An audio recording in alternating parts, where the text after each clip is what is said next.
بسم اللہ الرحمن الرحیم۔ منہج کارپوریشن جدہ برائے پروڈکشن و ڈسٹریبیوشن آپ حضرات کی خدمت میں قصص الانبیاء کا مبارک سلسلہ پیش کرنے کی سعادت حاصل کر رہا ہے۔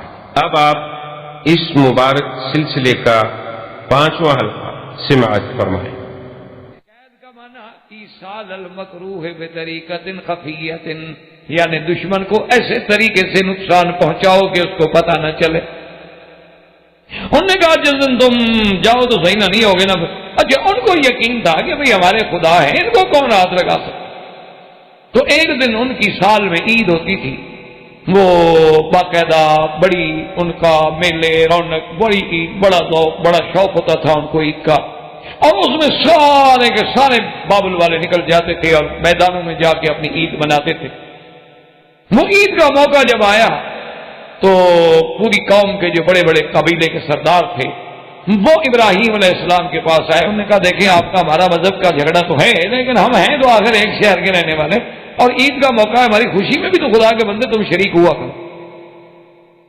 ابراہیم علیہ السلام نے کہا کہ اچھا، آپ نے یوں غور کیا، فنظر نظرۃ فی النجوم فقال انی سقیم۔ دیکھا، انہوں نے کہا بھئی میں نے دیکھا ہے، غور کیا ہے ستاروں میں، ستارہ گردش میں آ رہا ہے اور میں بیمار ہونے والا، تو عید پہ کیسے جاؤں؟ اسی لیے بعض علماء کہتے ہیں کہ بھی 3 کذبات ہیں، چونکہ بخاری شریف میں بھی ایک حدیث ہے کہ حضور نے فرمایا کہ ابراہیم علیہ السلام نے 3 کذبات، کہ 3 جھوٹ جو ہیں بولے، لیکن یاد رکھیں یہ بظاہر جھوٹ تھے، حقیقتاً جھوٹ نہیں تھے۔ حالانکہ ابراہیم علیہ السلام اس بات پہ ڈرے کہ قیامت والے دن جب سارے لوگ آئیں گے سیدنا ابراہیم الخلیل کی خدمت میں کہ آپ ہماری شفاعت کریں اللہ کے آگے، تو وہ یہی جواب دیں گے کہ بھئی میں نے 3 مواقع پر ایسی بات کی تھی، میں ڈر رہا ہوں کہیں اللہ مجھے پوچھنا لے۔ اور حضور نے بھی اس کو لفظ کذب کہا ہے، لیکن یہ صورتاً کذب ہے، حقیقتاً کذب نہیں ہے، لیکن شان جو بڑا ہے وہاں چاہے کوئی بات صورتاً بھی ہو تو ڈرتے ہیں نا۔ حالانکہ مقصد تو صرف ان کا یہ تھا کہ مجھے موقع ملے اور میں شرک پہ ضرب لگاؤں، تو اس میں جھوٹ کی کون سی بات تھی؟ لیکن پھر بھی آپ نے یعنی شان نبوت کہ بھی بظاہر تو میں بیمار نہیں نظر آ رہا اور میں ستاروں کو بھی نہیں دیکھ رہا، نہ میں ستاروں کو مانتا ہوں، پھر میں یہ بات کہہ رہا ہوں صرف ان کو اعتماد دلانے کے لیے۔ اور بعض علماء نے کہا کہ اس وقت بھی ابراہیم سچے تھے، اس سے بڑی بیماری ہے کہ ان کے سامنے کفر ہو، شرک ہو، اللہ کے نبی کا دل جلتا۔ اب جناب یہ ہوا کہ قوم جو تھی ساری کی ساری میلے پہ چلی گئی۔ ابراہیم علیہ السلام نے تسلی کر لی کہ ابا بھی میلے پہ گیا ہے اور خاندان بھی میلے پہ گیا ہے اور لوگ سارے میلے پہ گئے ہیں۔ فراغ الی آلہتہ، راغا ہے روغان سے، خفیہ طریقے سے اور جلدی جلدی جانا۔ سیدنا ابراہیم علیہ خلیل علیہ الصلوۃ والتسلیم جو ہے بڑی تیزی کے ساتھ جناب وہ ہاتھ میں کلہاڑا پکڑا اور تیزی کے ساتھ اور خفیہ راستوں سے سیدھا ان کا جو مین مندر تھا نا، جو سومناتھ تھا بڑا، اس میں جب سیدنا ابراہیم الخلیل علیہ السلام پہنچے تو کیا دیکھتے ہیں کہ بتوں کی قطاریں لگی ہوئی ہیں اور سامنے جناب مٹھائیاں اور پھل اور فروٹ اور کھانے بھرے۔ اب ابراہیم علیہ السلام جب قریب گئے ان بتوں کے، فرمایا الا تاکلون، کیوں نہیں کھاتے؟ اندھے ہو گیا؟ اتنا کھانا جو رکھا ہوا ہے پاگل ہو گئے؟ بھائی اتنی قیمتی چیزیں ہیں اور آپ کے ماننے والوں نے بنا کے رکھی ہیں، الا تاکلون، کیوں نہیں کھاتے؟ اچھا وہ کیا کھائیں بھائی؟ بت بھی کھاتا ہے وہ، اس نے کیا کھانے؟ اب ابراہیم علیہ السلام غصے میں جب آئے تو بس جناب پھر اللہ تبارک و تعالیٰ کے حکم سے اٹھایا گدوم، اٹھایا وہ کلہاڑا، اور اس کے بعد جناب شروع ہوئے مارنے کے لیے۔ کسی کا ناک نہیں، کسی کی گردن نہیں، کسی کی ٹانگ نہیں، سب کو قرآن کہتے ہیں فجعلہم جذاذا، ٹکڑے ٹکڑے کر، الا کبیرا لہم لعلہم الیہ یرجعون، مگر جو ان کا سب سے بڑا بت تھا، سب سے بڑا ان کا خدا بنا ہوا تھا، اس کو نہیں چھیڑا اور اس کے کندھے پہ کلہاڑ رکھ کے حضرت ابراہیم علیہ السلام قائم ہو۔ اب جناب میلے سے قوم جب واپس آئی خوشیاں منا کے، پکنک کر کے، اپنے مجرے شجرے کرنے کے بعد جب آئے کہ چلو بھائی اب مندر میں جائیں، اپنے خداؤں کے آگے بھی تو جا کے اپنا شکر کریں، ان کے آگے جا کے زیارت کریں، تبرک حاصل کریں، اور وہ جو کھانا رکھ کے گئے تھے وہ بھی اٹھائیں تاکہ پھر ہم نے کھانا ہے برکت کے لیے۔ وہاں جب آتے ہیں تو کیا دیکھتے ہیں کہ اللہ تبارک و تعالیٰ کی شان سے کہ وہاں تو سب کے ٹکڑے ٹکڑے، وہاں تو کچھ ہے ہی نہیں۔ اب جناب سب جمع ہو گئے، انہوں نے دیکھا ادھر آؤ بھائی ادھر آؤ، دیکھا کمال ہو گیا، لا الہ، کہا حد ہو گئی جی، حد ہو گئی ہمارے خداؤں کے ساتھ حد، یعنی تمہارے عقل پہ تمہیں حد نہیں ہو گئی کہ تم نے دیکھ لیا ہے کہ جن کو خدا سمجھتے وہ ٹوٹے ہوئے ہیں، اس نے توڑنے والے کو بھی نہیں پکڑا۔ اب جناب سب کے سب قرآن کہتے ہیں قالوا من فعل هذا بآلہتنا انہ لمن الظالمین، اندازہ کہ بھی کون ہے جس نے ہمارے معبودوں کے ساتھ، آلہہ کے ساتھ، یہ بھی نہیں کہتے اصنامنا، یہ بھی نہیں کہتے بتوں کے ساتھ، نہیں آلہتنا، اور وہ بڑا ظالم ہے کہ ہمارے خداؤں کے ساتھ یہ کر گیا۔ قالوا سمعنا فتى يذكرهم يقال له ابراہیم۔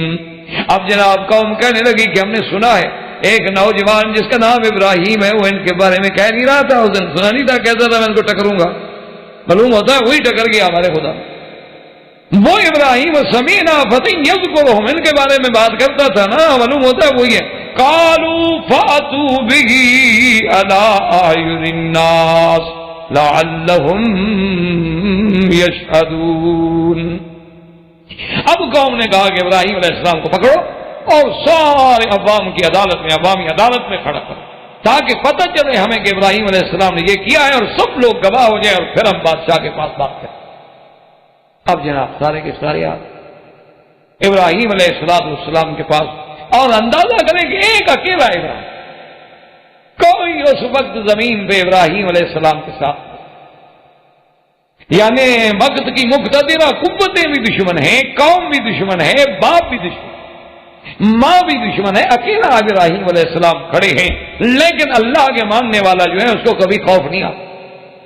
اسی لیے اقبال نے کہا تھا آئین جوان مرداں حق کوئی و بے باقی، آئین جوان مرداں حق کوئی و بے باقی، اللہ کے شعروں کو آتی نہیں روبائی، کہ جو اللہ کے شعر ہوتے ہیں ان کو بزدلی کا کیا تعلق ہے، انہوں نے تو حق کہنا ہے، جہاں بھی ہو، دشمن کے سامنے بھی ہو۔ حضرت ابراہیم علیہ السلام کے پاس سے رہا کہ کیا کہتے اَأَنْتَ فَعَلْتَ هَذَا بِآلِهَتِنَا یا ابراہیم، ابراہیم علیہ السلام کیا تو نے ہمارے خداؤں کے ساتھ ایسا کیا ہے، تم نے یہ کیا کہ ہمارے خداؤں کو ٹکڑے ٹکڑے کر دیا؟ آپ نے جواب دیا قَالَ بَلْ فَعَلَهُ كَبِيرُهُمْ هَذَا فَاسْأَلُوهُمْ إِن كَانُوا يَنْطِقُونَ۔ آپ نے فرمایا بے وقوفو مجھ سے کیوں پوچھتے ہو، وہ جو بڑا خدا ہے اس نے یہ سارا کام کیا ہے، جا کے دیکھو، تحقیق کرو، پوچھو ذرا اصل وجہ کیا ہے۔ تم آگے کھانا رکھتے چھوٹے چھوٹے سارے کھا جاتے تھے، غصہ آ گیا بڑے۔ قال بل فعله كبيرهم هذا فاسألوهم إن كانوا ينطقون۔ پوچھو ان سے جو مرے ہوئے، ان سے پوچھو کس نے مارا، میں نے مارا کہ اس نے مارا؟ فرجعوا إلى أنفسهم فقالوا إنكم أنتم الظالمون، ثم نكسوا على رؤوسهم لقد علمت ما هؤلاء ينطقون۔ اب جناب سن بھائی بات تو ٹھیک ہے، ہم جب اندر گئے نا تو وہی بڑا بت تو کھڑا ہے نا، اس کو تو کوئی چوٹ نہیں لگی، اور پھر وہ جو کلاڑا ہے جس سے توڑا گیا وہ بھی اسی کے کندھے پہ تھا۔ بات کچھ لگتی ہے ابراہیم علیہ السلام کی، معلوم ہوتا ہے کہ اسی کو غصہ غصہ آ گیا، چڑھائی چڑھائی کر دی۔ پھر آپس میں جناب سر نیچے کر کے بیٹھ گئے کہ اب کیا کریں، جب آدمی کے پاس بات کہنے کی طاقت نہ ہو نا تو آنکھ میں آنکھ نہیں ملا سکتا نا، پھر تو سر نیچے کر کے بیٹھتا ہے نا شرم کے بعد، تو سر نیچے کر کے بیٹھ گئے، اور اس کے بعد کہنے لگے لَقَدْ عَلِمْتَ مَا هَؤُلَاءِ يَنْطِقُونَ۔ کہنے لگے ابراہیم علیہ السلام قوال کی بات کرتے، بھئی کچھ تو مہربانی کرو، کچھ تو تم سوچو، یہ بلا بولتے ہیں، یہ تو بت ہیں پتھر کے بنے ہوئے، ہم نے ان کو اپنے ہاتھ سے بنایا، یہ بولنے والے تھوڑے ہیں، ہم تو ان کو دھوپ میں کھڑا کر دیں سائے میں نہیں جا سکتے، سائے میں کھڑا کر دیں دھوپ میں نہیں جا سکتے، ہاں تو یہ تو نہیں بولتے۔ حضرت ابراہیم علیہ السلام کے ساتھ، حضرت ابراہیم نے یہ بات اسی لیے تو کی، اسی لیے تو ابراہیم علیہ السلام نے کیا تھا کہ قوم کو اس ٹارگٹ پہ لے آئے جہاں نشانہ لگا، جہاں ضرب لگانی ہے۔ اب جب انہوں نے اعتراف کیا تو اس سے فرمایا اُفِّل لَكُمْ وَلِمَا تَعْبُدُونَ مِن دُونِ اللَّهِ أَفَلَا تَعْقِلُونَ، غصے میں آ کے فرمایا ہے بھائی تم پر اور تمہارے ان آلہہ پر بھی جن کو تم خدا کے بعد عبادت کرتے ہو، اللہ کو چھوڑ کے جن کو تم نے معبود بنایا ہے، کیا تمہارے پاس عقل ختم ہو گئی؟ بالکل تم دیوالیہ ہو گئے، تم یتیم ہو عقل سے، تم پاگل ہو گئے ہو سارے کہ جو اتنا نہیں بتا سکتے کہ جی ہمیں کس نے مارا ہے، جو اتنا بھی نہ بتا سکتے، جو اپنے بارے میں یہ بھی خبر نہ دے سکے جی مجھے کس نے مارا ہے، تو وہ خدا کیسے بن گیا، الہ کیسے بن گیا، تمہارا سفارشی کیسے بن گیا؟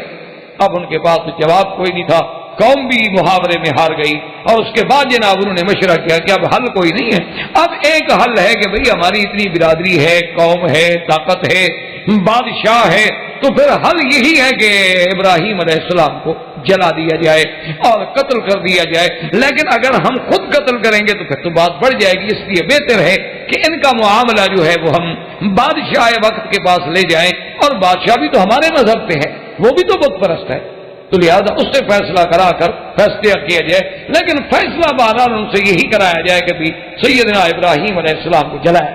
قالوا حرقوه وانصروا آلهتكم، اب ساری قوم جمع ہو کے مشورہ کیا کرتی ہے کہ بھی ابراہیم علیہ السلام کو جلا دو آگ میں اور اپنے خداؤں کی مدد کرو، وہ خدا لوگوں کی مدد کرتا ہے تم خداؤں کی مدد کرو، یعنی آپ اندازہ فرمائیں کہ جب اللہ تبارک و تعالی عقل چھین لیتا ہے تو لوگوں کا عقیدہ یہ بن جاتا ہے کہ تم خدا کی مدد کرو۔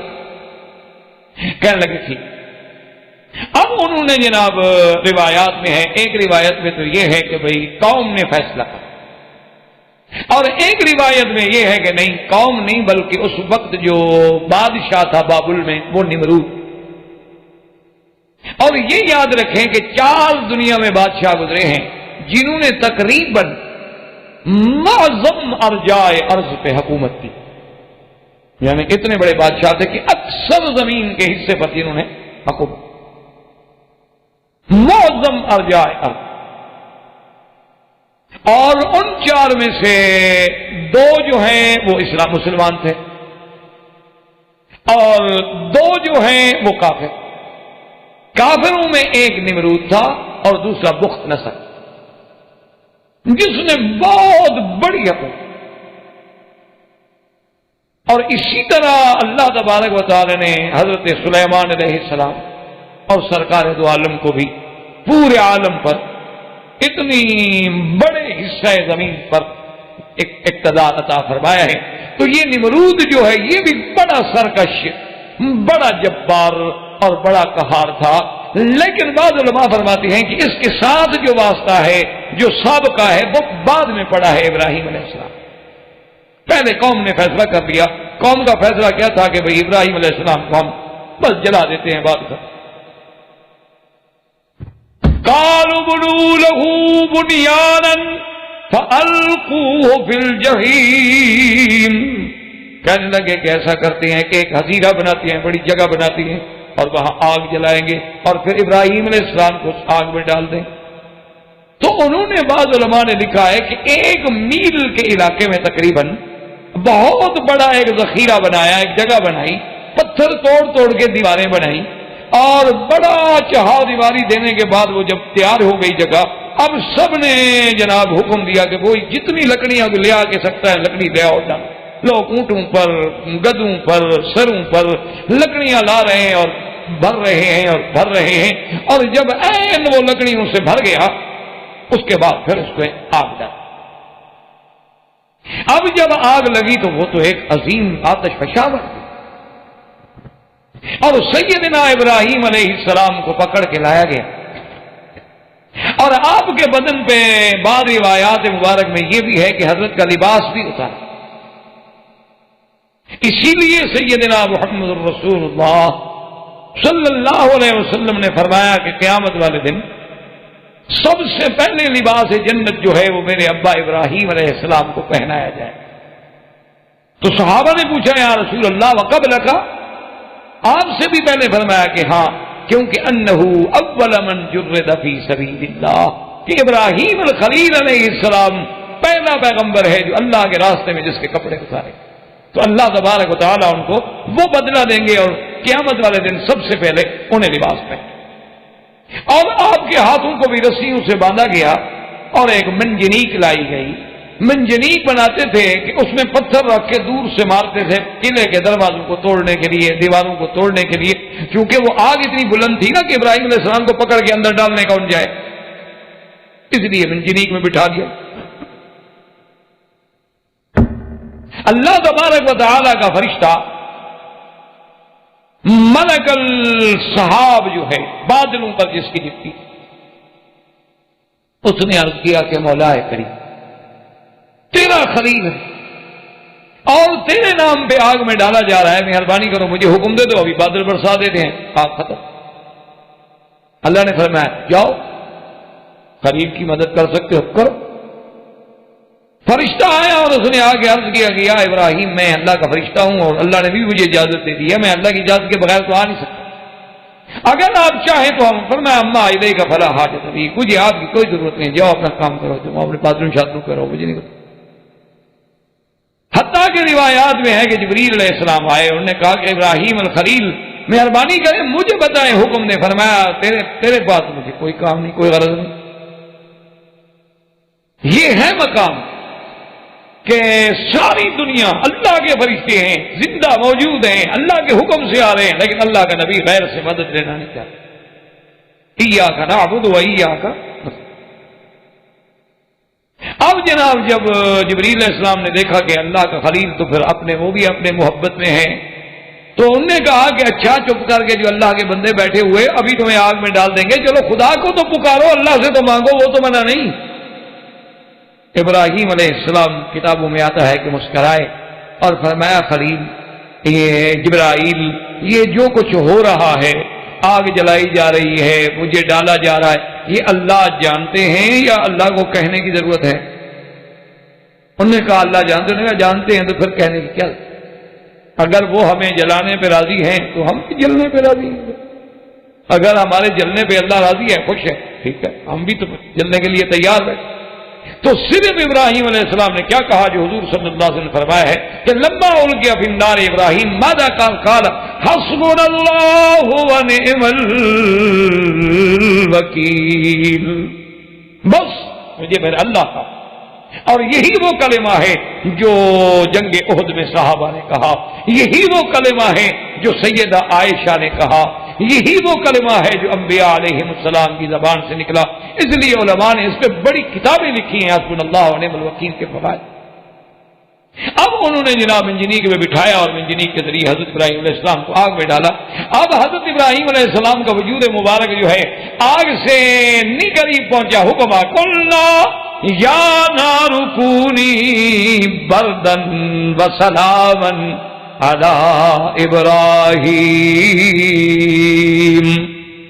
اللہ نے حکم دیا کہ آگ ٹھنڈی ہو جا. اور حضرت ابن عباس فرماتے ہیں کہ اگر اللہ سلام نہ فرماتے تو آگ اتنی ٹھنڈی ہو جاتی کہ پھر حضرت ابراہیم علیہ السلام کو ٹھنڈ کی تکلیف پہنچتی. فرمایا بردن وسلاما علی ابراہیم. مفسرین نے لکھا ہے کہ اس آگ نے صرف ان رسیوں کو تو جلا دیا جو رسیاں بندھی ہوئی تھیں، لیکن آپ کے بدن کو نہیں چھوا. جنت کے لباس آ گئے، جنت کے کھانے آ گئے. ابراہیم علیہ السلام اندر بیٹھے ہوئے کھا رہے ہیں. علماء نے لکھا ہے کہ آخر بات ہے چاہے کافر ہو، ماں ہے، باہر کھڑے ہیں، آپ قوم کے سامنے کہہ بھی نہیں سکتے کہ ہمیں دکھ ہے، لیکن حیران کھڑے ہیں. اللہ تبارک و تعالی نے حکم دیا ملائکہ کو کہ اس آگ کے اندر یہ پیدا کر دو، پردہ ہٹا دو، دیکھنے دو آذر کو، اپنے بیٹے کا حال دیکھ لے کہ ابراہیم کس حال میں بیٹھی ہیں. جب ان کی نظر پڑی تو کہتے ہیں نعم الرب رب ابراہیم. کہتے ہیں بیٹا ابراہیم رب تو تیرا ہے، بس ہم تو ایسے بتوں کے چکر میں پڑے ہوئے ہیں، اصل رب تو بھائی تیرا رب ہے، زبان سے مجبوراً نکل. اور اس کے بعد اب آگ جناب باہر جل رہی ہے، اندر ابراہیم السلام. اور حضرت ابراہیم فرماتی ہے اطیب عیشا عندی کہ سب سے میرے بہترین لذت میں جو دن گزرے وہ تھے جب میں معراج میں تھا. یہ معراج تھا ان کا آگ کے اندر. فرماتی ہے وہ راحت و انعام کے دن تھے. اللہ پاک نے اس کے بعد انتظام فرمایا. اور یہ بھی حدیث میں ہے کہ جب آگ جلائی جا رہی تھی تو چھوٹے چھوٹے پرندے بھی آ کے پانی چونچ سے ڈالتے کہ آگ بجھ جائے. الا البزغہ، یہ جو جسے آپ کلی کہتے ہیں، یہ جو ہے یہ پھونک مارتی تھی کہ آگ جلے. اسی لیے حکم ہے کہ اس کو مارا جائے کہ اس نے اپنی عداوت کا اظہار کیا تھا. بخاری شریف میں یہ حدیث مبارک موجود ہے.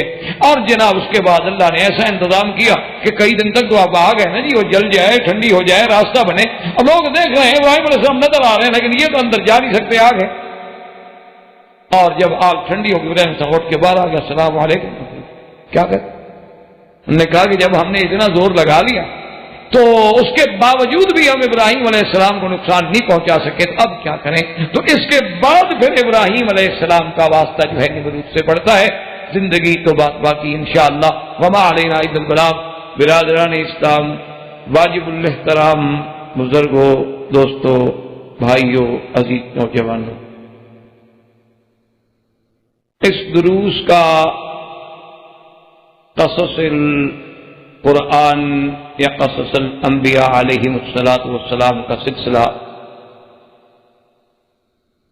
رمضان المبارک اور اس کے بعد موسم حج کی مصروفیات کی وجہ سے منقطع رہا. اور آج محرم الحرام کی 11 تاریخ کو الحمدللہ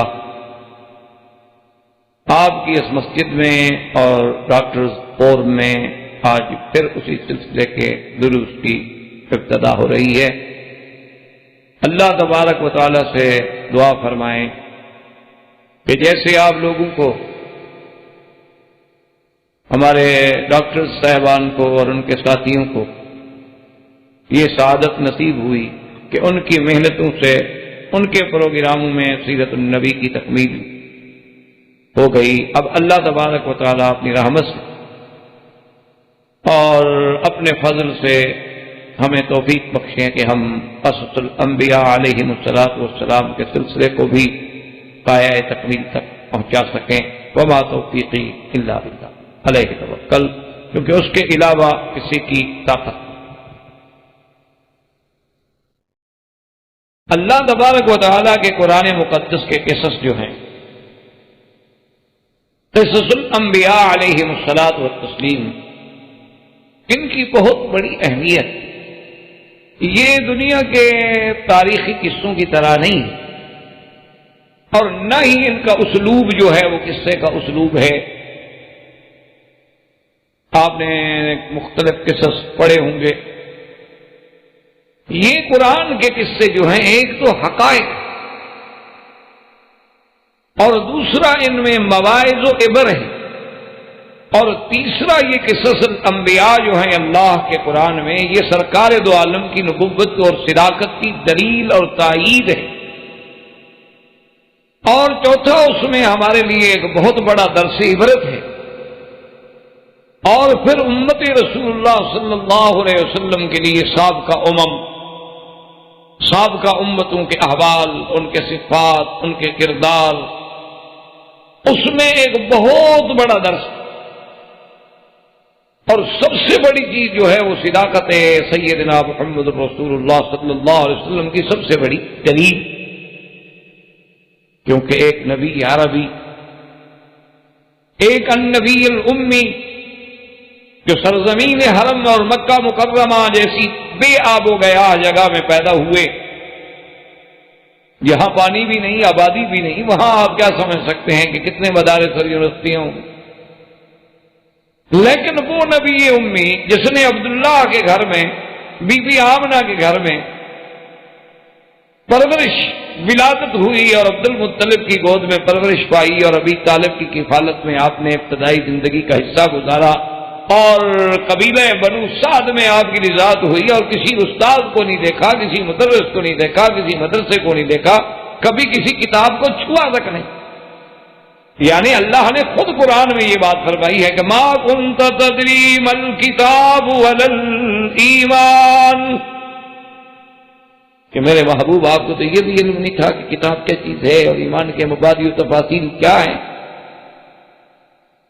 وہ نبی امی جب ہمیں بیٹھ کے آدم علیہ السلام کا قصہ بتلائیں اور نوح علیہ السلام کا قصہ بتلائیں، ادریس علیہ السلام کا قصہ ہمیں بتلائیں، اور اس کے بعد سیدنا ابراہیم علیہ السلام کا قصہ ہمیں بتلائیں، اور پھر جس کی تفصیل جزئیات تک اتنی حقیقی ہوں کہ آج تک دشمن اس کی تردید نہ کر سکے، تو ایک عام آدمی کو بھی بات سمجھ آ جاتی ہے کہ یہ خبر دینے والا لازم اس کا تعلق اللہ کی بھائی، ورنہ انہیں کیسے پتا ہو سکتا ہے جو بات صدیوں پہلے گزر گئی.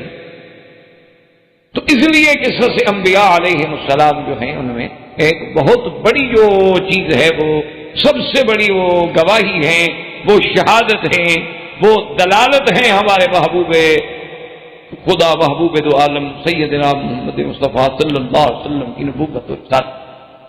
اور اسی ضمن میں ہم نے سیدنا ابراہیم علیہ السلام کا قصہ ذکر ہو رہا تھا.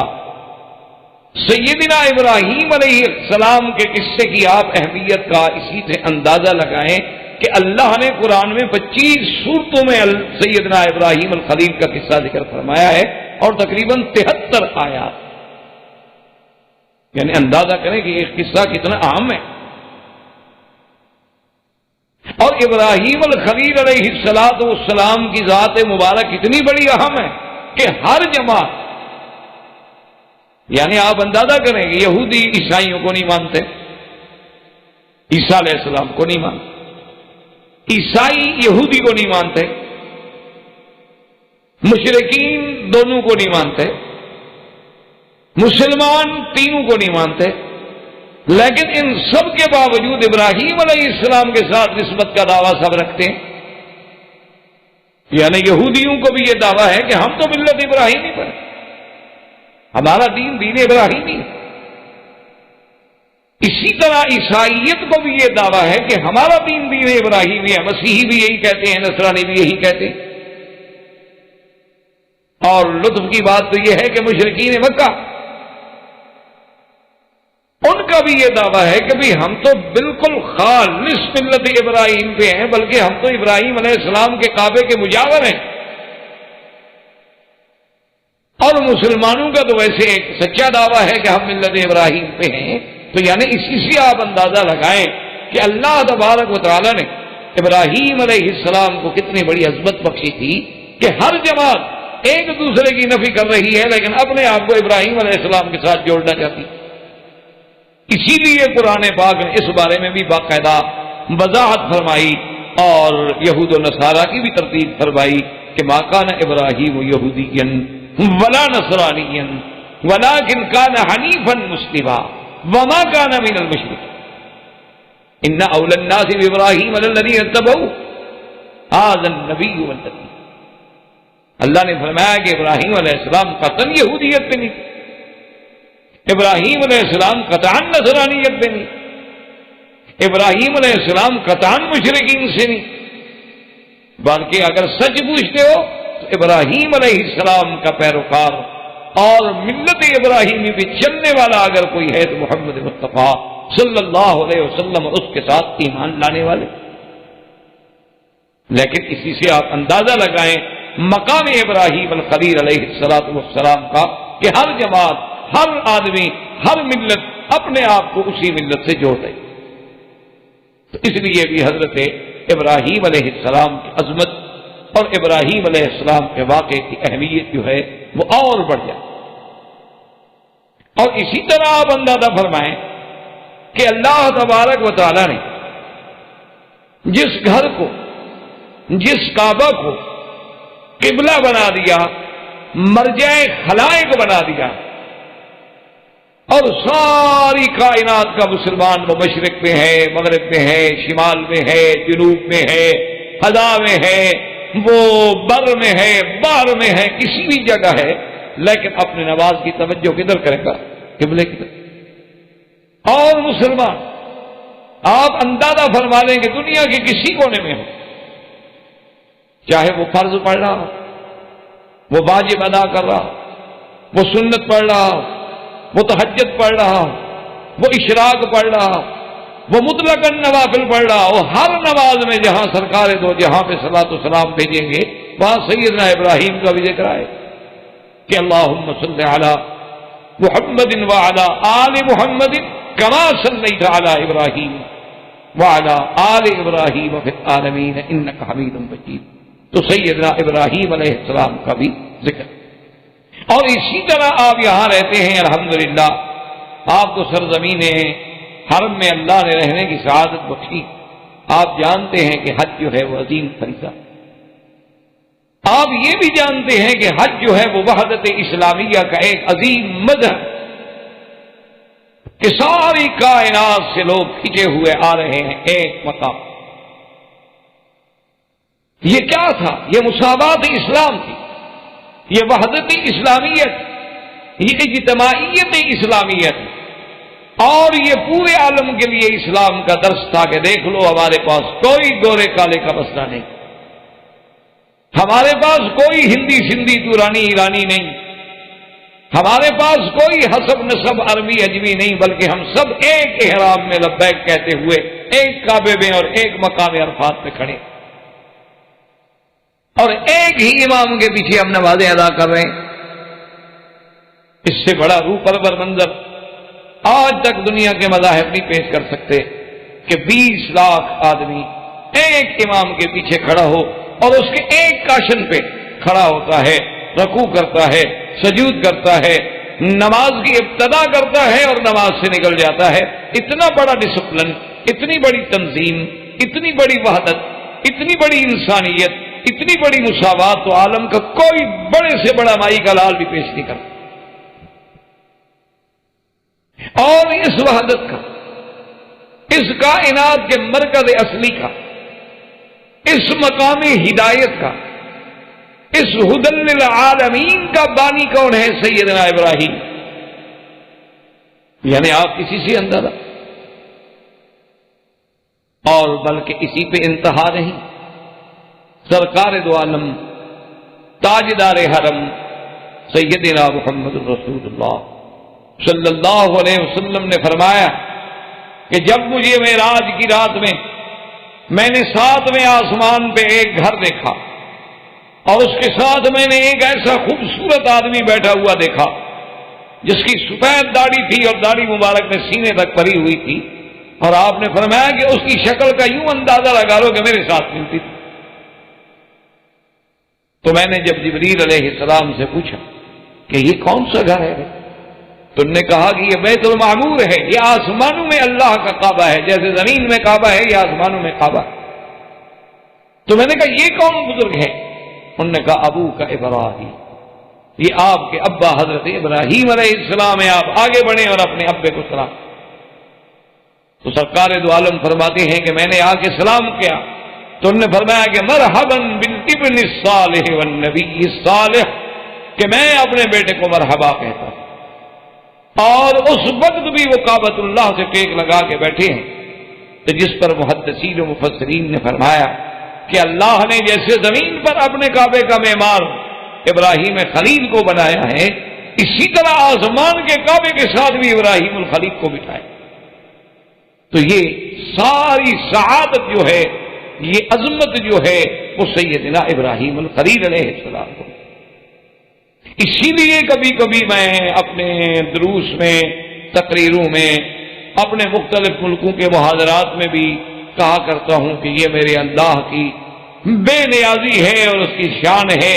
تو نوازنے پہ آئے تو نواز لے زمانہ، تو جو کریم ٹھہرا تیرے کرم کا کیا ٹھکانہ، کہ جب آپ نے اس سرزمین کو عظمت دینی تھی تو یہاں خلیل اللہ کا ڈیرا لگوا دیا، اور اگر آپ نے مدینہ منورہ کو عظمتوں سے ہمکنار کرنا تھا تو وہاں حبیب اللہ کو بٹھا دیا. ساری عظمت یا خلیل اللہ کے گھرانے کو آئی یا حبیب اللہ کے گھرانے کو آئی. اور ان دونوں کا تعلق پھر کس سے ہے کہ حبیب اللہ جو ہے وہ بھی تو اولاد خلیل اللہ علیہ الصلوۃ والتسلیم. تو سیدنا ابراہیم علیہ السلام کی عظمت کا اندازہ آپ لگائیں کہ اگر آپ کی کعبے پہ نظر پڑے پھر بھی ابراہیم یاد آئے، آپ نماز شروع کریں پھر بھی ابراہیم یاد آئیں، آپ صفا مروہ دوڑیں تو زوجہ ابراہیم یاد آئے، آپ 2 رکعت طواف کی پڑھیں مقام ابراہیم یاد آئے، آپ زمزم پینے جائیں تو ابن ابراہیم یاد آئے، آپ کنکریاں مارنے جائیں تو حضرت ابراہیم یاد آئیں، آپ قربانی کریں تو حضرت ابراہیم یاد آئیں، یعنی قدم قدم پہ جدھر نظر ڈالو ادھر ابراہیم کا ذکر علیہ الصلوۃ والتسلیم۔ اللہ نے آپ کو اتنی بڑی عظمت، اتنی بڑی شان دی، اور اسی لیے آپ کے صفات بھی عظیم۔ اللہ نے آپ کو ایسا کریم بنایا اور ایسی شان بخشی کہ آدم علیہ السلام جیسے ابو البشر کہ تمام کائنات کی ابتدا حضرت آدم سے، حضرت آدم علیہ السلام کے بعد جیسے ان کو لقب ملا ابو البشر کا، اسی طرح آپ دیکھیں کہ میرے محبوب مدنی صلی اللہ علیہ وسلم کو لقب ملا خاتم الانبیاء اور امام الانبیاء کا، تو سیدنا ابراہیم علیہ السلام کو لقب ملا ابو الانبیاء، یعنی ابراہیم الخلیل اتنے بڑے عظمت والے ہیں کہ اللہ نے آپ کی ذریت میں، آپ کی نسل میں، آپ کے خاندان میں نبوت رکھی، کہ پھر اس کے بعد ابراہیم علیہ السلام کے آنے کے بعد جتنے نبی آئے ہیں سب اولاد ابراہیم، پھر کسی اور سے نبی نہیں آئے۔ یعنی آپ دیکھ لیں کہ سیدنا ابراہیم کی اولاد میں حضرت اسحاق، حضرت اسماعیل، حضرت اسحاق بھی نبی ہیں، اور حضرت اسحاق کی اولاد میں حضرت یعقوب بھی نبی ہیں، حضرت یعقوب کی اولاد میں یوسف بھی نبی ہے، پھر جتنے نبی ہیں سب ذریت ابراہیم، اور حضرت اسماعیل حضرت ابراہیم کی اولاد ہیں، اور حضرت اسماعیل کی اولاد میں خاتم الانبیاء محمد الرسول اللہ صلی اللہ علیہ وعلا آلہ واصحابہ وسلم تسلیما کثیرا کثیرا، یعنی اندازہ فرمائیں کہ یہ عظمت جو ہے وہ بھی سیدنا ابراہیم الخلیل علیہ السلام۔ اور اسی طرح صحابہ نے رضوان اللہ علیہم اجمعین نے جب سرکار دو عالم صلی اللہ علیہ وسلم سے پوچھا کہ یا رسول اللہ صلی اللہ علیہ وسلم یہ حج میں ہم قربانی کرتے ہیں یا اپنے اپنے ملکوں میں ہم عید اضحیٰ کے موقع پر اضحیہ کرتے ہیں، قربانی کرتے ہیں، یہ قربانی کیا چیز ہے آخر؟ یہ جانور کو ذبح کرنے کی کیا ضرورت ہے آخر؟ اس کی وجہ کیا ہے؟ تو سیدنا حبیبنا وقائدنا محمد المصطفیٰ صلی اللہ علیہ وسلم نے کیا جواب عطا فرمایا؟ فرمایا سنت ابیکم ابراہیم، یہ آپ کے ابا، ہم سب کے ابا ابراہیم علیہ السلام کی سنت ہے، یہ انہی کا طریقہ ہے جس کو اللہ نے قیامت تک کے لیے زندہ رکھ دیا ہے، تو یہ شرف بھی ملا ہے تو سیدنا ابراہیم علیہ السلام۔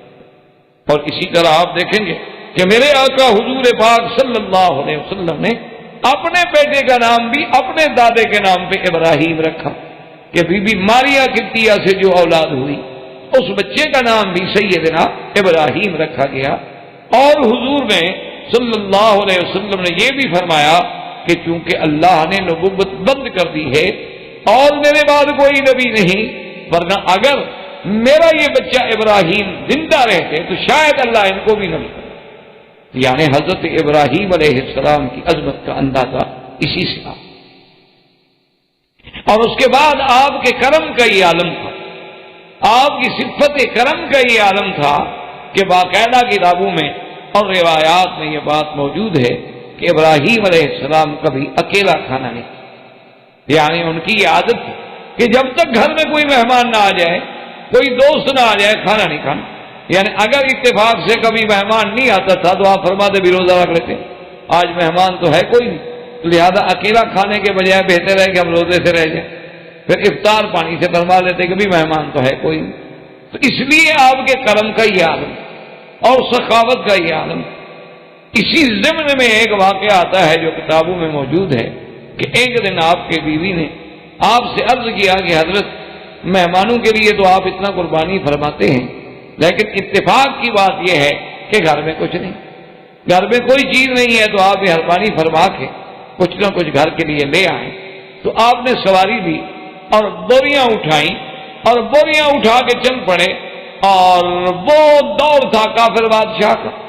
اب کافر بادشاہ نے ابراہیم علیہ السلام کو کیا آٹا دینا تھا یا گندم دینی تھی، تو حضرت ابراہیم علیہ السلام کھا لیے۔ وہاں گئے، انہوں نے انکار کر دیا کہ جی ہم سب کو بیچیں گے لیکن آپ کو نہیں بیچیں۔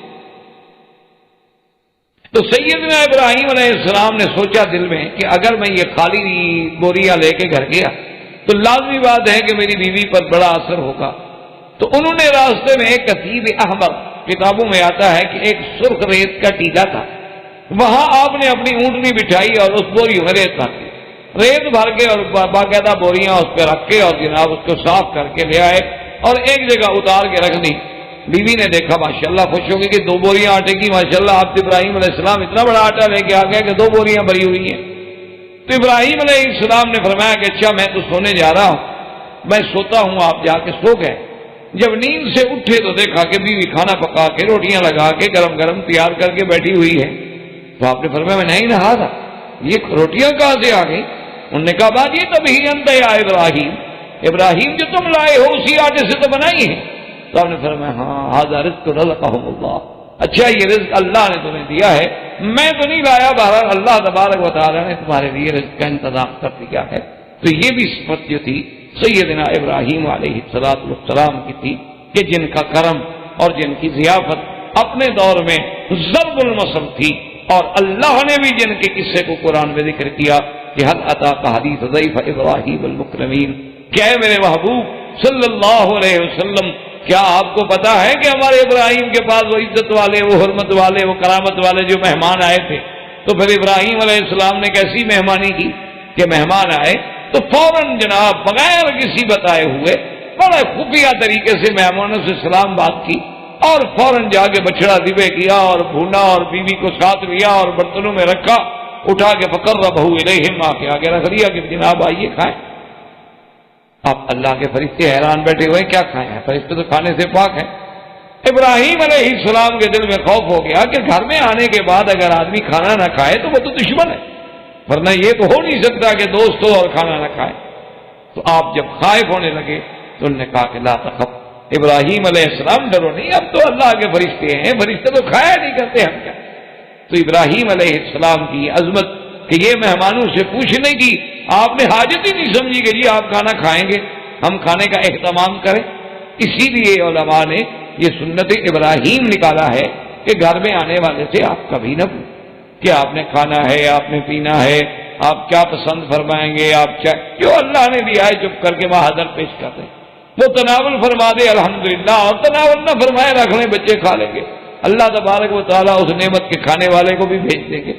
تو یہ آداب سنت ابراہیم کے خلاف ہیں کہ پہلے آدمی پوچھے، اور شریف آدمی پھر بات بھی کرتے ہوئے استحیا کرتا ہے کہ دیکھو ایک تو میں رات کو لے کے آیا ہوں، اب ان کو میں کہوں مثلا کہ میں نے کھانا بھی نہیں کھایا تو آدمی کو کچھ تو لحاظ ہوتا ہے. اس لیے حکم ہے کہ آپ کوئی بات نہ کریں، نہ ان سے پوچھیں آپ کے گھر میں ٹھنڈا ہے، آپ کے گھر میں گرم ہے، آپ کے گھر میں جو چیز موجود ہے اللہ کی نعمت جو تھوڑی بہت پڑی ہے وہ اٹھا کے سادگی سے پیش کر دیں، وہ تناول فرما لیں تاکہ سنت ابراہیم علیہ السلام جو ہے وہ پوری. اور اسی طرح یاد رکھیں کہ سیدنا ابراہیم علیہ السلام جو ہیں ان کے والد جو ہیں، جیسا کہ آپ پہلے بھی تھوڑا سا سن چکے ہیں لیکن چونکہ ہمارے درس میں ایک بہت بڑا فاصلہ ہے تو اس لیے جب تک اس پورے قصے کا استحضار ہمارے ذہن میں نہیں ہوگا تو ہم صحیح معنوں میں پھر اس قصہ ابراہیم علیہ السلام سے استفادہ نہیں حاصل کرتے. تو ابراہیم علیہ السلام کے والد جو ہیں اس کے بارے میں اختلاف ہے. بعض علماء کہتے ہیں کہ ان کا نام طارق ہے اور بعض علماء کہتے ہیں کہ ان کا نام آزر. لیکن اللہ کے قرآن میں جب ہم نظر ڈالتے ہیں تو ہر جگہ اللہ کے قرآن نے آزر کا ذکر کیا ہے، طارق کا ذکر نہیں کیا. وَإِذْ قَالَ إِبْرَاهِيمُ لِأَبِيهِ آزَرَ أَتَتَّخِذُ أَصْنَامًا، اسی طرح ہر جگہ آزر آزر آزر. اور اسی طرح اس حدیث بخاری میں جس کے اندر قیامت کے منظر کا ذکر کیا گیا ہے وہاں بھی ذکر آزر. تو اس لیے بہرحال جس نام کو اللہ کے قرآن نے ترجیح دی ہو تو ہمیں کوئی حق بھی نہیں پہنچتا کہ ہم بلا وجہ سابقہ کتابوں کی طرف لوٹیں جب اللہ کہتا ہے آزر.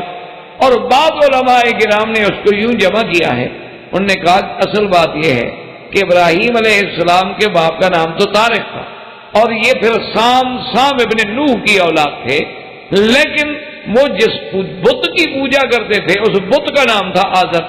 تو اس لقب کی وجہ سے آپ کا لقب آزر ہو گیا تو لوگ اصل نام بھول، جیسے کہ سیدنا ابی ہریرہ، اسی طرح جیسے ام سلمہ، اسی طرح اور بہت سارے صحابی ہیں جن کو کنیت سے پہچانا جاتا ہے، سیدنا ابی بکر، کوئی بندہ نام بھی نہیں جانتا، کوئی پوچھ لے کہ بڑے سے بڑا کہہ دے گا صدیق، صدیق لقب ہے، ابی بکر کنیت ہے، آپ کا نام تو عبداللہ ہے، لیکن آپ معروف ہو گئے ابی بکر کے نام سے۔ اسی طرح حضرت عمر کو ابی حفص، اسی طرح حضرت علی رضی اللہ تعالی عنہ کو ابی الحسن، اور بعد میں ابی تراب۔ اس لیے بعض نام ایسے ہوتے ہیں جو کنیت اتنی معروف ہو جاتی ہے، لقب اتنا معروف ہو جاتا ہے کہ لوگ نام بھول جاتے ہیں، یعنی لوگ اصل نام جو ہے وہ بھول جاتے ہیں، پھر اسی کنیت سے اس کو یاد کرتے ہیں۔ تو اس لیے بعض علماء یہ کہتے ہیں کہ ابراہیم علیہ السلام کے والد کا نام تو طارق تھا، لیکن جس عبادت کرتے تھے صنم کی، اس صنم کا نام چونکہ آزر تھا، تو اس کی عبادت کی وجہ سے آپ کو لوگوں نے آزر کہنا۔ اور اسی طرح یہ باتیں ہمیں کتب سابقہ سے ملتی ہیں کہ ابراہیم علیہ السلام کی پیدائش جو ہے وہ ارض بابل میں ہے، شمالی عراق میں آپ پیدا ہوئے۔ اور اسی طرح یہ بات ہمیں ملتی ہے کتب سابقہ سے بھی اور اللہ کے قرآن کی روشنی میں بھی کہ ابراہیم علیہ السلام کو دو قوموں سے واسطہ پڑا، ایک قوم بابل میں ہے اور ایک قوم حران میں ہے۔ حران کا علاقہ ہے جہاں سے آپ نے پھر شادی کی، بی بی سارہ جو تھی ان کا تعلق حران تھا۔ تو یہ دو علاقے تھے، ایک بابل کا علاقہ شمالی عراق میں اور ایک علاقہ تھا حران دمشق اور شام کے رستے میں۔ ان دونوں قوموں سے ابراہیم علیہ السلام کا واسطہ پڑا ہے، اور اتفاق کی بات یہ ہے کہ یہ دونوں قومیں جو تھیں، ایک قوم بت پرستی میں مبتلا تھی اور ایک قوم جو ہے کواکب پرستی میں مبتلا۔ یعنی حران کے لوگ جو ہیں وہ ستاروں کو پوجا کرتے تھے، کواکب سبا کو پوجا کرتے تھے، وہ تمام دنیا کے نظام کو چلانے والا ستاروں کو مانتے تھے کہ یہ سیارات، یہ ستارے جو ہیں اب سب نظام عالم انہی کے ہاتھ میں ہے۔ یہ ناس، سعد، اوقات، فتح، نصرت، کامیابی، ناکامی، سب کا تعلق جو ہے ستاروں کے ساتھ ہے، اور وہ ستاروں کے پجاری تھے۔ اور یہ علم نجوم اور کواکب پرستی جو ہے یعنی اس دور سے چلی آ رہی ہے، سیدنا ابراہیم علیہ السلام کے دور میں، پھر سرکار دو عالم کے دور میں بھی یہ بات تھی، اور اسی طرح صحابہ کے دور میں بھی یہ بات تھی، اور اسی طرح آج تک بھی، یعنی کافروں کو آپ چھوڑ دیں، آج تک بھی مسلمانوں میں بھی ایسی کئی جماعتیں موجود ہیں کہ جو منجمین کے ساتھ، جو علم فلکیات کے ماہرین کے ساتھ جا کے تعلق جوڑتے ہیں اور کہتے ہیں جی میرا ستارہ دیکھ کر بتائیں کہ میرے حالات کیا ہوئے، اور وہ باقاعدہ ذائچہ بنائے گا، آپ کی پیدائش کی تاریخ پوچھے گا، اور اگر وقت بھی بتا دیں اس کے لیے اور ایک آسانی ہو جاتی ہے، پھر جناب وہ آپ کا ستارہ نکالے گا، پھر وہ آپ کا برج نکالے گا، پھر حساب لگا کے وہ آپ کو بتائے گا کہ جی آپ کا ستارہ اس وقت گردش میں ہے یا سعد میں ہے یا نحس میں ہے، اللہ پاک معاف فرمائے۔ تو بہرحال اسلام کے نزدیک ایسی باتوں کا عقیدہ رکھنا جو ہے وہ کفر و شرک میں شامل ہے، کیونکہ اللہ تبارک و تعالیٰ نے قرآن و سنت میں ہمیں یہ بات واضح کی ہے کہ سب چاند سورج جو ہیں اللہ کی مخلوق ہیں، اور اللہ تبارک و تعالیٰ نے ہماری خدمت کے لیے ان کو مسخر کر دیا ہے، تو ورنہ ان کے ہاتھ میں نہ کسی کا نفع ہے اور نہ کسی کا نقصان۔ جیسے کہ حضور پاک کے زمانے میں بھی یہ بڑا اعتقاد تھا لوگوں کا، حضور نے فرمایا ایک دفعہ جب چاند گرہن ہوا، آپ نے فرمایا کیا سمجھتی ہو کہ یہ چاند گرہن کیوں ہوتا ہے؟ تو صحابہ نے کہا حضور زمانے جاہلیت میں ہم لوگوں کا یہ عقیدہ ہوتا تھا کہ موت احدن و حیات احدن، کہ یہ چاند یا سورج کو جب گرہن لگتا ہے تو اس کی وجہ یہ ہے کہ آج کوئی بڑا آدمی مر گیا لہذا چاند کو بھی گرہن لگ گیا، چاند بھی اندھیرا ہو گیا، یا آج دنیا میں کوئی بڑا آدمی پیدا ہوا ہے تو اس بچے کی وجہ سے یعنی سورج بھی سیاہ ہو گیا۔ حضور پاک صلی اللہ علیہ وسلم نے فرمایا کہ لا یخسفان لموت احد ولا لحیات احد انہما آیاتان من آیات اللہ یخوف اللہ بہما عبادہ۔ اللہ کے بندے کسی کی موت و حیات کے لیے نہ ڈوبتے ہیں، نہ سیاہ ہوتے ہیں، نہ گرہن لگتی ہے، یہ تو اللہ کی نشانیاں ہیں، اللہ اپنے بندوں کو ڈرانے کے لیے دکھاتے ہیں کہ اتنے بڑے قرے نوری جو ہیں اگر ہم ان کو بے نور کر سکتے ہیں تو ایک انسان تو کوئی حیثیت نہیں رکھتا، اس لیے اس کے اندر تحدید ہے۔ لیکن یہ سلسلہ بہت ہی پرانا یعنی سیدنا ابراہیم علیہ السلام کے زمانے میں بھی تھا۔ اور اسی طرح بعض مفسرین نے بھی، بڑے بڑے علماء نے بھی ایک غلطی کی ہے، انسان ہے، انسانوں سے غلطیاں ہوتی ہیں، اللہ تبارک و تعالی ہمیں بھی ہر مسلمان کو بھی معاف فرما دے۔ بڑے بڑے کیوں اصولی بات ہے نا کہ تیرنے والا ہی ڈوبتا ہے، جو آدمی کبھی سمندر میں گھسے ہی نہ تیری نہ اسے کیا ڈوبنا ہے۔ اسی لیے آپ کو پتا ہے نا گاڑی چلانے والے سے گاڑی ٹکرائے گی، جب چلائے گا نہیں تو کیسے ٹکرائے گا۔ اس لیے علماء سے غلطیاں ہوتی ہیں، وہ بھی انسان ہے۔ تو بہت سارے علماء سے یہ بھی غلطیاں ہوئی ہیں کہ انہوں نے یہ بھی لکھا کہ ابراہیم علیہ السلام خود چاند اور سورج کے اس میں مبتلا تھے، اور ایسا ایسا ایسا ایسا پھر ابراہیم علیہ السلام پر انکشاف ہوتا گیا تو پھر آپ ہٹ گئے۔ حالانکہ یہ بات غلط ہے۔ اللہ جن کو نبوت دیتے ہیں یاد رکھیں ان کا تو عالم ارواح میں فیصلہ ہو چکا ہوتا ہے۔ آپ نے خود پڑھا ہے حدیثوں میں اور سنا ہے کہ حضرت آدم علیہ السلام نے جب داؤد علیہ السلام کے روح کو دیکھا تو پوچھا کہ یا اللہ میرے اس بیٹے کی آپ نے عمر کتنی لکھی؟ اللہ نے فرمایا کہ 60 سال۔ تو کہا اللہ میرے بڑا خوبصورت تیرا بیٹا ہے، عمر بہت تھوڑی ہے، لہذا میری عمر میں سے 40 سال آپ اس کو دے دو۔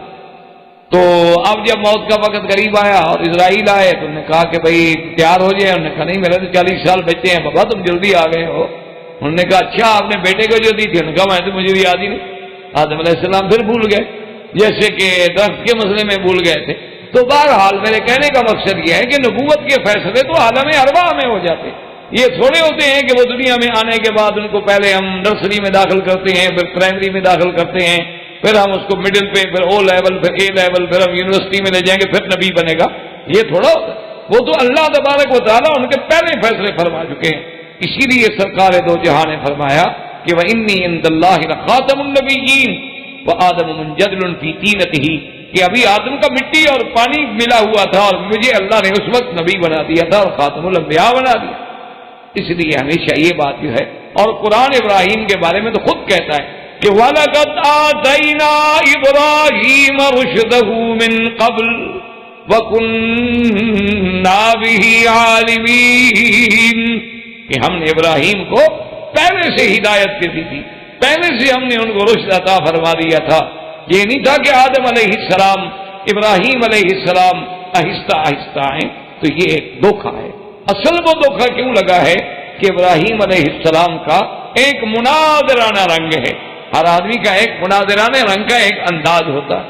جیسے کہ ایک دفعہ ایک بہت بڑا شیعہ کا مناظر تھا، اس کا مناظرہ ہو رہا تھا کہ اہل سنت والجماعت عالم کے ساتھ، اور مناظرہ اس بات پہ ہو رہا تھا کہ بھئی حضرت سیدنا ابی بکر صدیق رضی اللہ تعالی عنہ نے حضور صلی اللہ علیہ وسلم کی وراثت جو تھی اس میں ایک بہت بڑا علاقہ تھا جس کا نام فدق تھا، خیبر کے علاقے میں، اور وہ فدق جو تھا تو لازمی بات ہے کہ میراث تھا حضور کا، اور بی بی فاطمہ الزہرا کو سیدنا ابی بکر صدیق رضی اللہ تعالی عنہ نے آپ کا میراث جو تھا فدق وہ نہ دیا، اور بی بی صاحبہ نے آ کر درخواست دی، بی بی صاحبہ نے طلب کیا، لیکن حضرت صدیق انکار کر گئے، فغضبت فاطمہ، اور بی بی فاطمہ جو ہے وہ ناراض ہو۔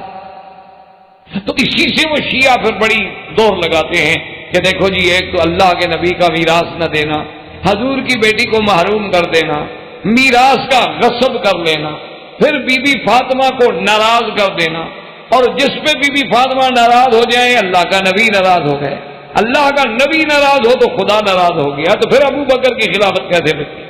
یعنی پھر وہ اس کو اپنا ایک رنگ لیتے ہیں نا، سغرا کبرا تو پھر خود بناتے ہیں نا، پھر بات تو خود بنانی ہوتی ہے نا۔ تو وہ جو مناظر تھے عالم اہل سنت کے، وہ جب مناظرہ کر رہے تو اسی پہ شیعہ بڑا زور دے رہا تھا، تو انہوں نے بڑے پیار سے پوچھا کہ اچھا میرے بھائی کمال ہے، سیدہ فاطمہ الزہرا نے درخواست دی اور باقاعدہ معروض پیش کیا اور ابو بکر نے انکار کر دی۔ انہوں نے کہا ہاں جناب یہی تو کتابوں میں لکھا ہوا ہے نا کہ طلبت فاطمہ، بی بی فاطمہ نے مانگا، بی بی فاطمہ نے درخواست دی، تو اسی پہ انہوں نے بڑا زور دیا، اچھا یہ تمہاری کتابوں میں بھی ہے؟ ہاں یہ ہماری کتابوں میں ہے، سنی کی کتابوں میں بھی ہے۔ اچھا بھائی کون سی کتاب؟ جب اس پہ وہ بالکل پکا ہو گیا تو وہ تو خوش ہو گیا، شیعہ مناظر کے بھی اہل سنت کا مناظر تو بالکل خود ہار رہا ہے، وہ تو خود مجھ سے وہی بات کہلوا رہا ہے جو میں کہنا چاہتا ہوں۔ جب بالکل پکا ہو گیا تو انہوں نے فرمایا کہ حضرت ایک بات کا جواب دے دیں کہ بی بی فاطمہ الزہرا ابو بکر سے کیوں مانگنے آئی تھی فدق؟ اگر ابو بکر خلیفہ نہیں تھا تو درخواست دینے کا کیا مطلب؟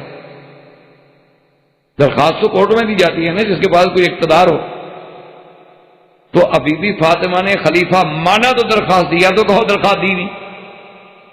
اگر آپ کہتے ہیں کہ درخواست دی ہے تو پھر خلیفہ مانا ہے، جب خلیفہ مان لیا تو آگے فیصلہ کریں گے نا کہ خلیفے کا فیصلہ درست تھا یا غلط تھا، یہ فیصلہ الگ ہے۔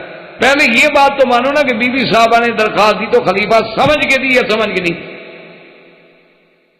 اب شیعہ کو پتا ہوگا کہ یہ تو الٹا مجھے پھنسا رہا تھا، پولیس صاحب میں تو خوش ہو رہا تھا کہ میری بات کرنا، وہ تو میں تو الجھا ہے پاؤں یار کا خود زلف دراز میں، وہ تو خود پھنس گیا تھا، اب نہ آگے نکل سکے نہ پیچھے، کیسے کہہ کے درخواست دی تھی بھی دی ہے تو وہ خلیفہ ہیں۔ انہوں نے کہا یار تمہارے ملک کے پرائم منسٹر، تمہارے ملک کے صدر جو ہیں وہ چاہیں تو کسی کو جگیریں دے دیں، چاہیں تو کسی کو پلاٹ الاٹ کر دیں، چاہے تو کسی کی جائیدادیں ضبط کر دیں، نبی کے خلیفہ کو یار 4 کھجوریں روکنے کا حق بھی نہیں تھا، کیا کل کی بات کرو۔ بہرحال درخواست تو دی تھی نا اس نے، تو اس لیے اصل بات قرآن یہ کہتا ہے کہ ابراہیم علیہ السلام نے بھی اپنی قوم سے ایک اسی انداز میں مناظرہ کیا کہ وہ سورج کے پجاری تھے۔ فلما جن علیہ اللیل رأى کوکبا قال ھذا ربی فلما افل قال لا احب الآفلین، کہ جب رات ہو اور تارے نہیں تو ابراہیم علیہ السلام نے اپنے قوم کو ساتھ بٹھایا اور تارے دکھائے، جو سب سے زیادہ چمک والے تارا، اچھا یہ رب ہے؟ میں نے کہا ہاں جی سبحان اللہ، یہی تو ہے سارا کچھ، اسی کے تو ہاتھ میں ہے سارا کچھ۔ تھوڑی دیر گزر گئی تو جب جناب رات ڈھلتی گئی تارے چھپتے گئے، غائب ہوتے گئے، جب غائب ہونے کا خدا کدھر گیا؟ خدا ڈوب گیا؟ انہوں نے کہا جی ہاں ڈوب تو جاتا ہے۔ انہوں نے کہا یار ڈوب جاتا ہے تو خدا کیسے ہو سکتا ہے؟ کیونکہ ہمیں کام پڑے وہ ڈوبا ہوا ہو۔ اچھا خدا ہوا، ہم اب کھڑے رہے نا کہ خدا بھی یہاں نکلے تو ہم درخواست پیش کریں، وہ تو خود ڈوب گیا۔ اب قرآن کہتا ہے کہ فلما جن علیہ اللیل رأى کوکبا قال ھذا ربی فلما افل قال لا احب الآفلین فلما رأى القمر بازغا قال هذا ربي فلما أفل قال لئن لم يهدني ربي لأكونن من القوم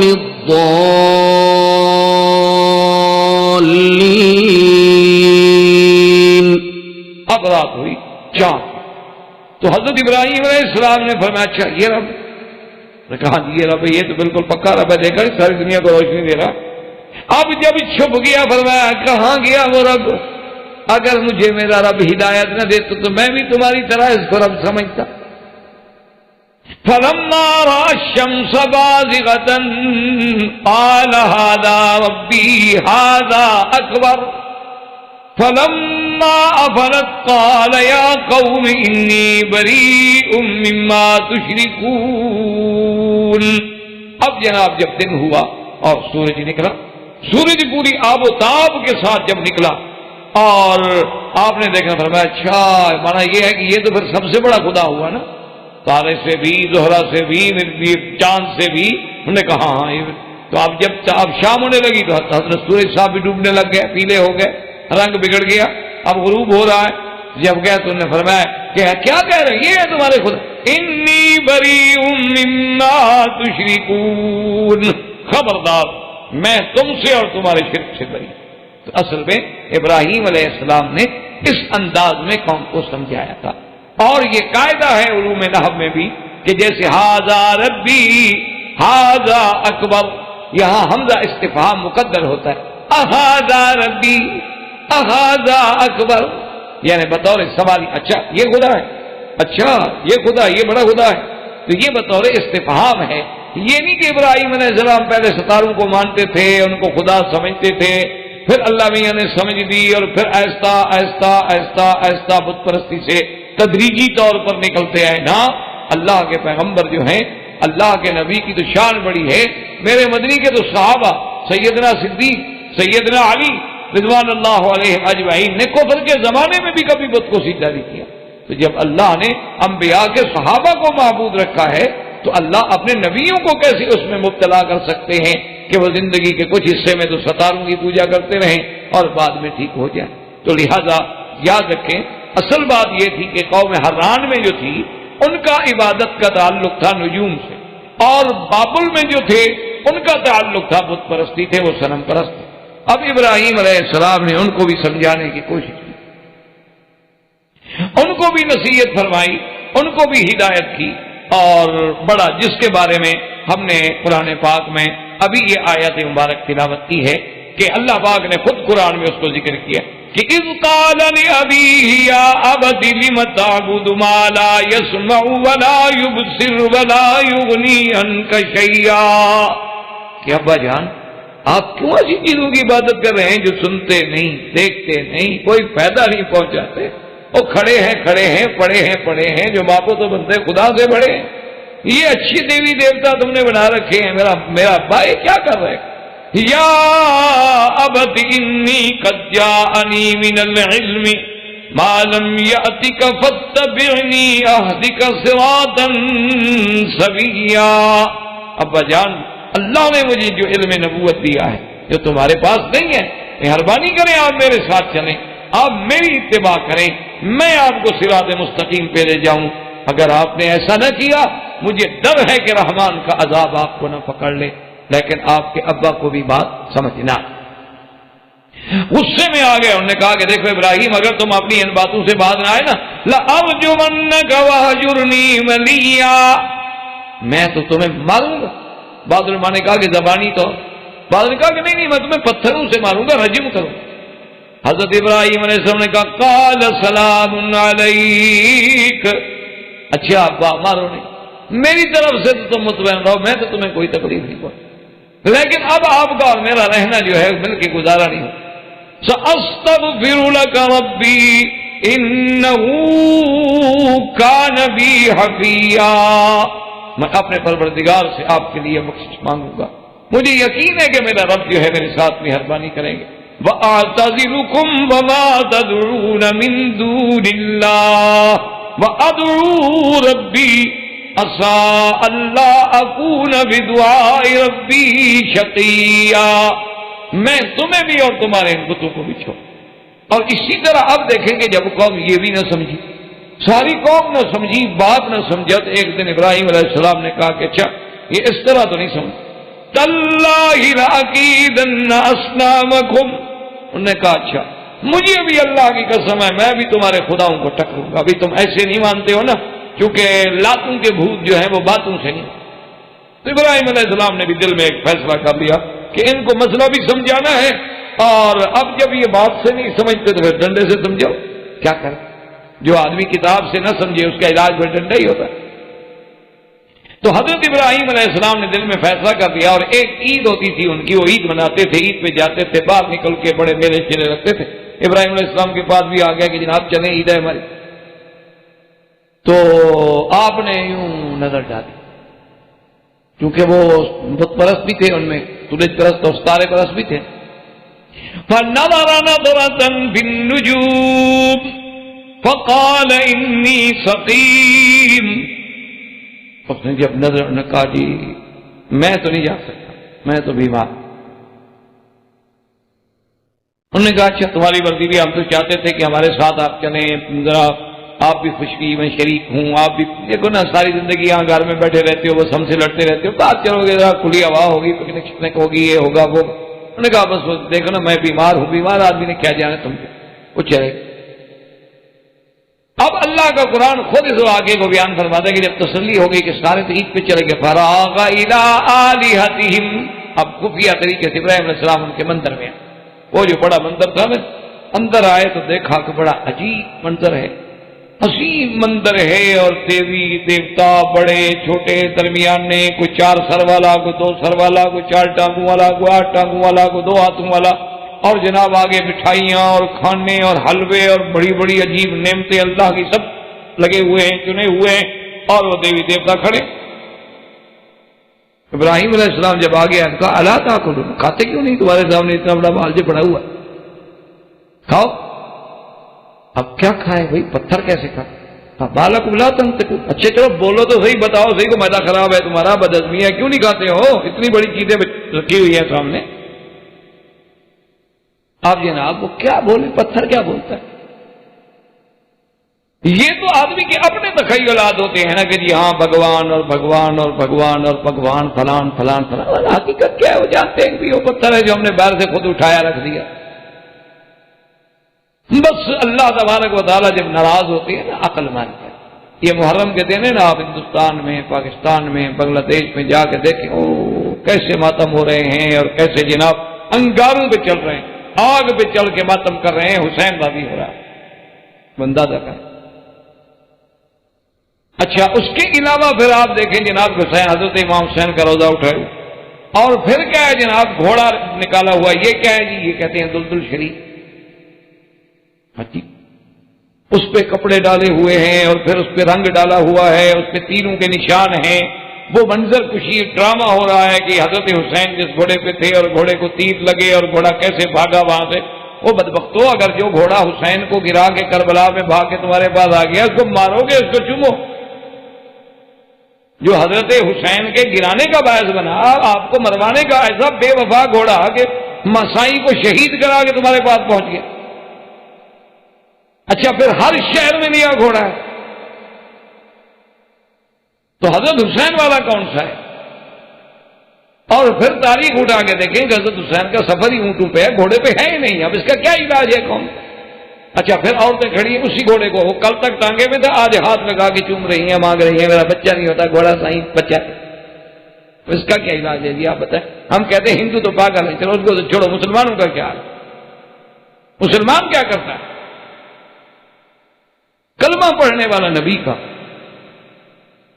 وہ کیا کر رہا ہے؟ ہندو کو چھوڑ دیں، چلو ہندو ٹھیک ہے جی وہ تو کافر ہے، بات ختم ہو گئی کہ وہ کافر ہیں اور بتوں کے پجاری ہیں، اور گنگا جمنا دیوی دیوتا ان کے نزدیک تو سانپ بھی مقدس ہے، ان کے نزدیک تو بچھو اگر بڑا ہو جائے وہ بھی مقدس ہے، ان کے نزدیک تو لنگم بھی مقدس ہے، ان کے نزدیک تو مرد و عورت کے اعضائے تناسلیہ بھی قابل عبادت ہے. ان کو تو بات چھوڑ دیں.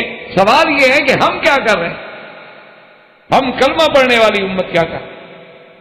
اچھا پھر گھوڑے کے نیچے سے باقاعدہ عورتوں کو گزارتے ہیں، جس کو بچہ پیدا نہ ہوتا اس کو نیچے سے گزارو بچہ ہو جائے. انا للہ و انا الیہ راجعون.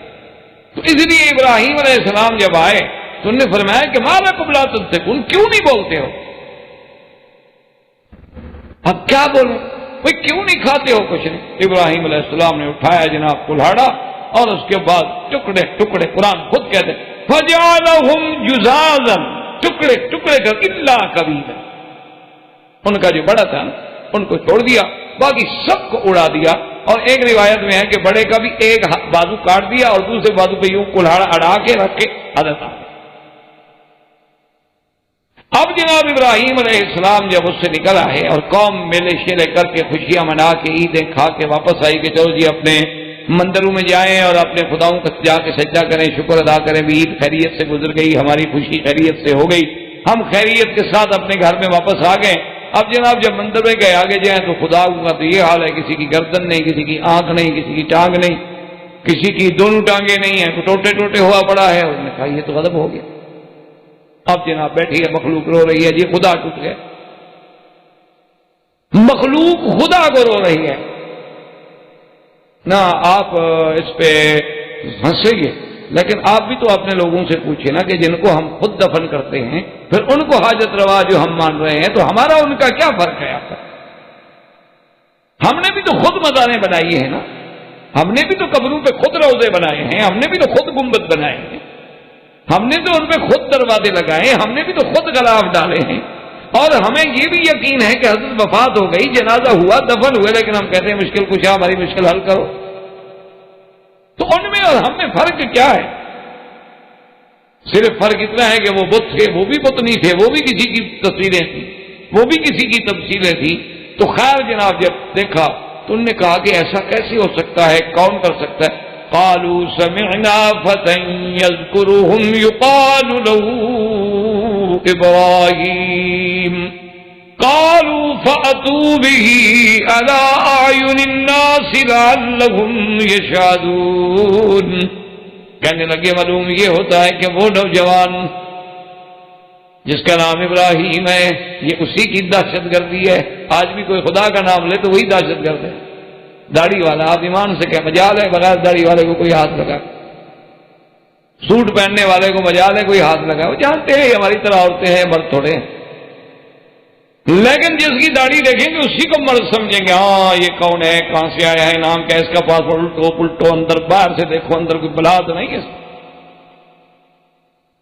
تو اس لیے اب وہ بھی کہتے ہیں کہ وہ نوجوان جو ابراہیم جس کا نام ہے نا، سنا ہے وہی ہمارے خداؤں کی بارے میں کہتا تھا کہ اسی نے سنا ہے، قسم بھی کھائی تھی کہ میں تمہارے خداؤں کو ٹکروں گا۔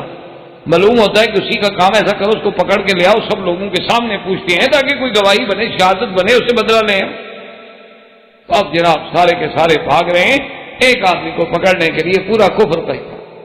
آپ بھی آج دیکھ لیں کہ جس کے اندر ایمان ہے، جس کے اندر قرآن ہے، جس کے اندر اسلام ہے، پورا کفر کرتا ہے، حالانکہ یہ بھی جانتا ہے کہ کیا ہے ان کے پلے میں کچھ نہیں، آپ کو روٹی کی نہیں ہوتی، کھانے کو روٹی نہیں ملتی ان بیچاروں کو، یہ تو خود بیچارے روٹیاں تقسیم کر کے مانگ مانگ کے کھاتے ہیں مسجدوں میں، مدرسوں میں، لیکن کہتے ہیں نہیں یہ دین کے مدرسے جو ہیں یہ بڑے خطرناک، یہ سب سے بڑے ہیں۔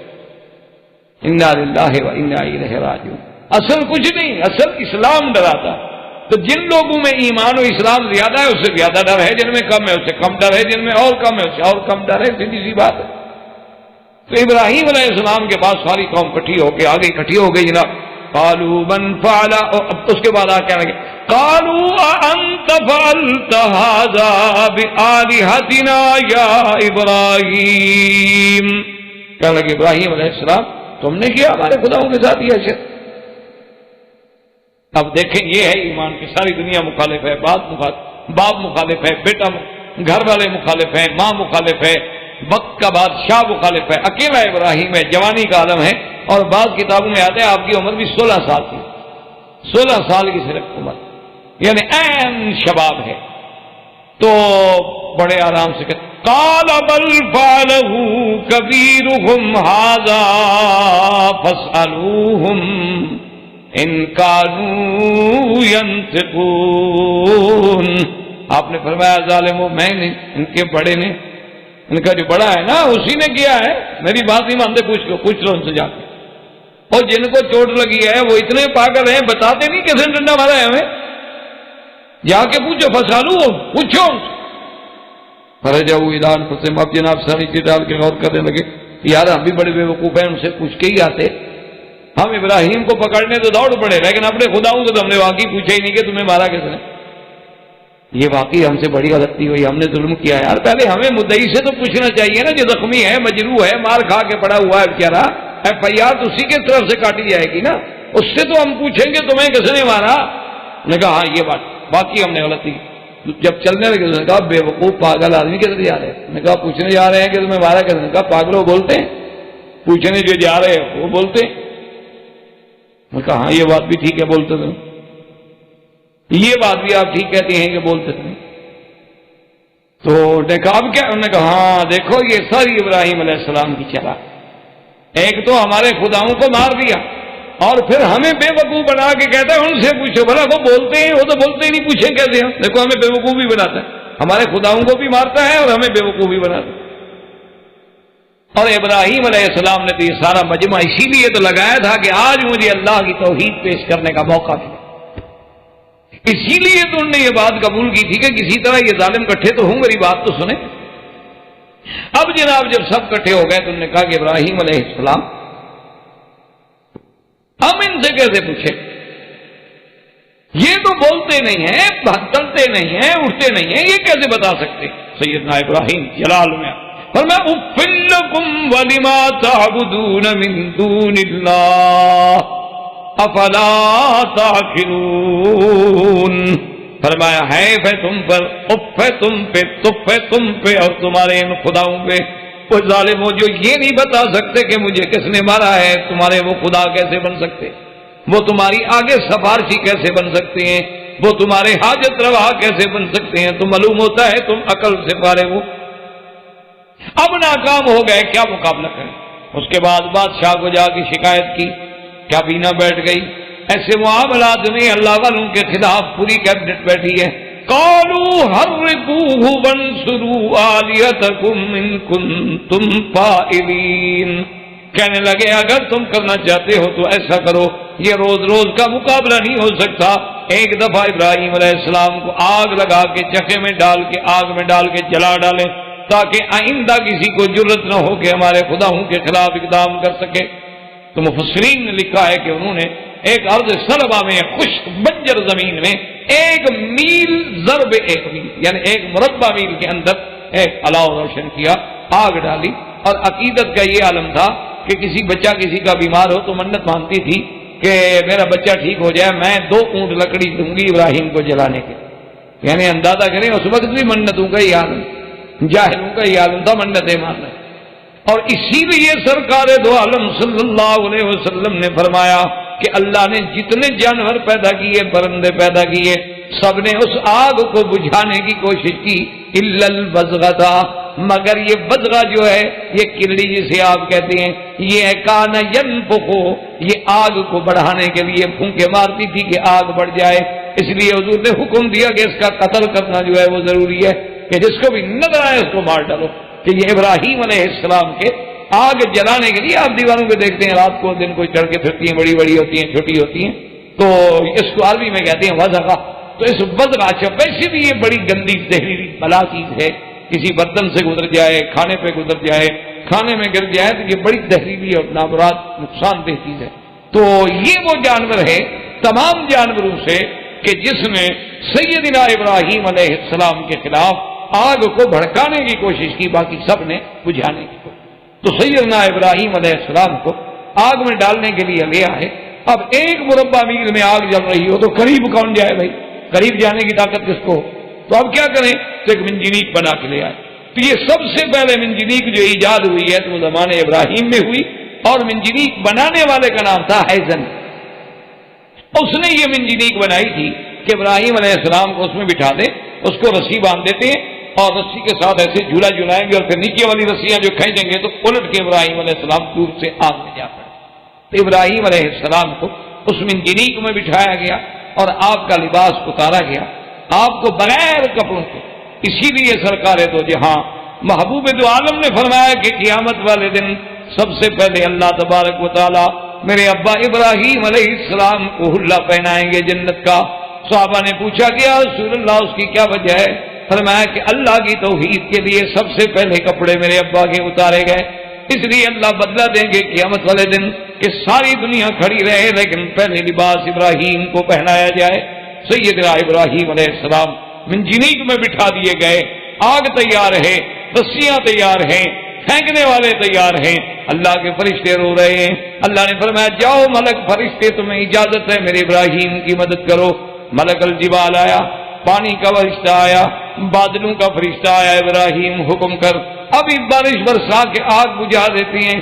فرمایا اما الیک فلا حاجت لی, مجھے تمہاری کوئی غرض نہیں, مجھے تمہاری کوئی تمنا نہیں. حضرت جبریل علیہ السلام آئے, انہوں نے کہا ابراہیم مجھے حکم کرو میں اس آگ کو اٹھا کے کافروں پہ ڈال دوں. فرمایا اما الیک فلا, تیری بھی مجھے کوئی حاجت نہیں. اس نے کہا ابراہیم اتنا تو کرو, اپنے خدا سے تو مانگو, تم تو چپ کر کے بیٹھے ہوئے ہو. ابراہیم علیہ السلام نے کہا جبرائیل مجھے ایک بات بتاؤ, کیا یہ سب کچھ جو ہو رہا ہے میرے مولا کے علم میں ہے یا علم میں نہیں ہے؟ جبریل نے کہا کہ سب اللہ کے علم میں ہے. فرمایا جب وہ جانتے ہیں تو پھر مانگنے کا کیا فائدہ ہے؟ اگر وہ ہمارے جلانے پہ راضی ہیں تو خلیل بھی جلنے پہ راضی ہے. میں اپنے اللہ کے فیصلے سے انکار نہیں کر سکتا. اس لیے اللہ تبارک و تعالیٰ نے فوراً حکم دیا جب خلیل کو ڈالا گیا, قلنا یا نار کونی بردن وسلاما علی ابراہیم وما علینا الا البلاغ وصلی اللہ تعالی علی خیر خلقہ سیدنا محمد وعلی آلہ وصحبہ اجمعین. احباب کرام, اس کے بعد اب آپ اس مبارک سلسلے کی CD نمبر 6 سماعت فرمائیں.